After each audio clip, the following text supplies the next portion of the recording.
inside the halls of Japan's Monenji Buddhist temple, there is an old wooden box. It is kept locked tight, and the monks guard what is inside with strict devotion. Inside that box sits a century-old traditional doll, existing in a state of permanent spiritual quarantine. Its hair grows at a human rate, requiring the temple monks to perform regular haircuts.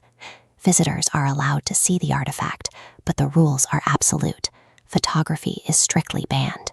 The temple even warns tourists against staring at it for too long, as people regularly report suffering severe psychological distress and nightmares after making eye contact. We have to ask how a simple porcelain children's toy developed biological traits and why it remains under spiritual lock and key to this day. The timeline starts in 1918. The Suzuki family lived on the absolute margins, relying on the father's day labor and the mother's sewing just to survive.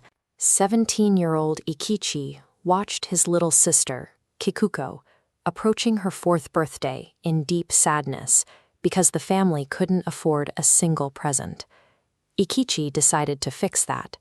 For an entire month, he picked up every odd job he could find, hoarding pennies until he finally had enough to buy his sister something special.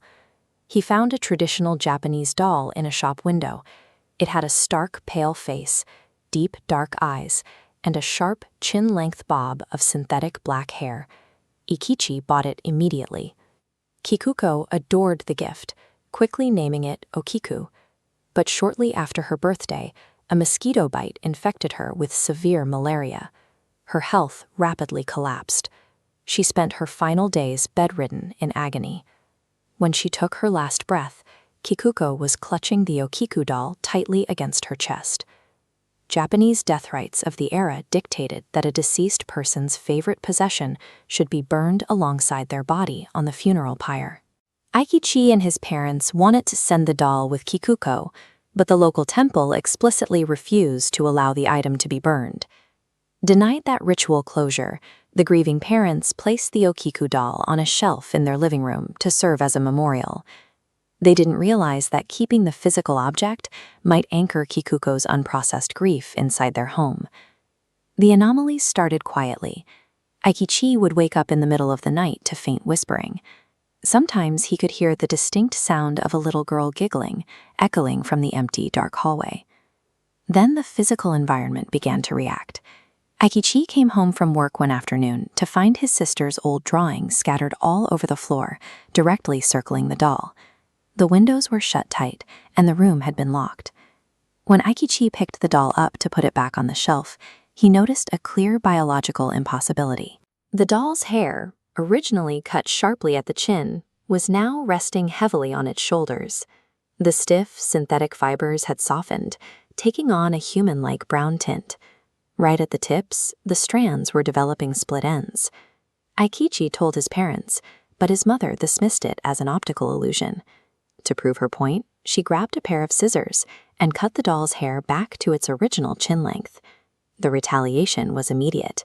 That same night, the mother fell into a vivid nightmare. She saw Kikuko standing beside her bed, crying bitterly over the haircut. Then the little girl's face twisted in rage, morphing directly into the pale face of the Okiku doll. The mother snapped awake screaming. She couldn't breathe. Sitting squarely on her chest, staring down at her in the dark, was the physical Okiku doll. Following the attempt to cut the doll's hair, the giggling in the halls was replaced by direct physical contact in their beds. The haunting had evolved into something that could touch them. The family reached their breaking point. Terrified of what the doll was becoming, the father took it out to a remote, empty field, dug a hole, and buried the porcelain figure deep in the dirt. They finally thought they were safe. But hours later, the entire family jolted awake. Something was slamming against their front door with such intense earthquake-like force that the wooden hinges were threatening to splinter. The father crept forward and slowly pulled the door open. Standing upright on the porch, completely under its own power, was the dirt-covered Okiku doll. Before he could react, the doll's hair elongated like thick vines. The strands whipped upward, wrapping tightly around the father's neck, cutting off his airway. He dropped to his knees, clawing at his throat as he started to lose consciousness. The mother and Ikichi rushed into the hallway, frantically pulling at the hair, but they couldn't break the tension. Running out of options, Ikichi dropped down, looked directly into the doll's porcelain face, and screamed his dead sister's name. The moment he yelled Kikuko, the doll instantly went limp. The hair retracted, releasing its crushing grip, and the father collapsed against the floorboards, gasping for air. Despite being buried deep in a remote field, the doll had returned to their doorstep within hours. The Suzuki family realized that no amount of physical distance could separate them from the object. It was tethered to them by something far deeper than geography. The Suzuki family endured this cycle of terror, failed banishments, and returning horrors for exactly 20 agonizing years. The violent activity would spike annually as the calendar approached Kikuko's birthday. Eventually, the family accepted defeat. They packed up and abandoned their home entirely. They surrendered the doll to the Monanji Buddhist temple. The monks listened to the family's ordeal and performed their highest-level spiritual cleansings, but none of those rituals managed to break the curse. Fast forward nearly a century. Today, that exact doll still sits quarantined inside that very same temple in Hokkaido. The monks who live there are forced to perform an eternal, deeply unsettling routine. Because the doll's hair continues to grow like real human hair, they routinely have to open the box and trim it. But the most chilling detail has emerged recently.